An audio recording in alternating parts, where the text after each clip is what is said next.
Yeah, I had no idea that you guys were that specialized, that you have folks that actually specialize in how you take care of your children, because children are transported from the hospital and want them to be safe, right? Right. It's very important that children are buckled up in their car seats correctly and that they're in the right one for their age and weight. Didn't hurt me none when I was a kid. I used to stand in the back seat, probably Yes. did on the way home from the hospital. Things have changed, but actually the car seat usage has gone up, and the rate of injury from car seats or from vehicle accidents has reduced about 50% in the past 25 years. Wow. So although people say, oh, well, I made it through, I was sitting in the back of the station wagon, it's definitely been shown through statistics and research that these car seats are making a difference. How about these kids that are almost like missiles in the back of a conversion van, and they fly to the front seat, and we didn't really think about that much, and people got through. I'm sure there were a lot of injuries.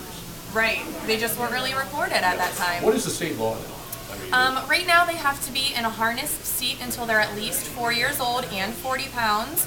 And then they have to be in a booster seat until they're 8 years old or 4 foot 9 inches tall. Yeah. A lot of people don't realize. Though, because I talked about that when the government, the Ohio State government, brought that down. I thought, geez, how are the state patrol going to make a ruling on whether you're old enough to be in that or not? But you have to be on a booster seat. That is the rule.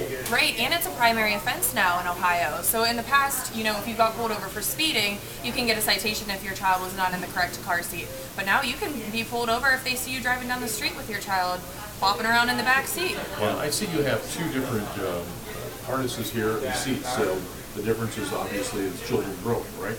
Right. There are multiple different kinds of seats. We have infant carriers, convertible seats that go rear facing to forward facing, combination seats that are forward facing that can turn into boosters, and then the booster seats. And they have combinations that sometimes go from 5 pounds to 100 pounds. They just transition and grow with your child.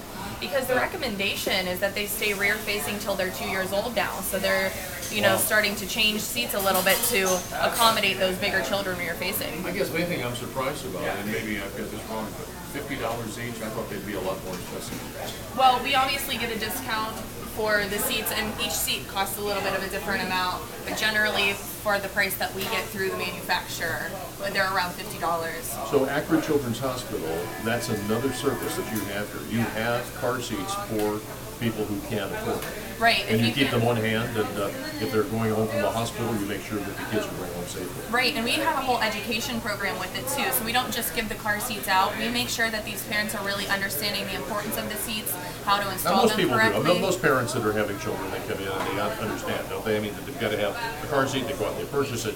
But this is for people who can't afford it. Right. This is definitely a big help. We give out around 20 seats per month at a discounted rate for these families, and it's very important to have our children in the correct seats.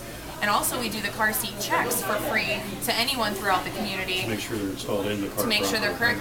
We did over 300 car seat checks just here at our Akron Mahoning Valley campus, and only 2 of them were correct out of over 300 seats that I checked here. Wow, and those are the ones you caught. Right, and those are the ones, everybody thinks that they're right. There's always at least one thing that's incorrect that I find. Well, I know one thing right now, it's a big issue now when you go out and take your children and you're going to transport them anywhere. It's kind of a calzone to get them in there and get it right, isn't it? Right, and some people think, oh, I'm only running down the street, they don't need to be properly buckled in, but it's always that one time that you don't think about it. Right. And most of the accidents occur really close to your home, or if you're on long trips, I'm just going to let them lay down in the back. They don't need to have their seatbelt on. Better safe than sorry. Always keep them buckled. First of all, let's go over the state.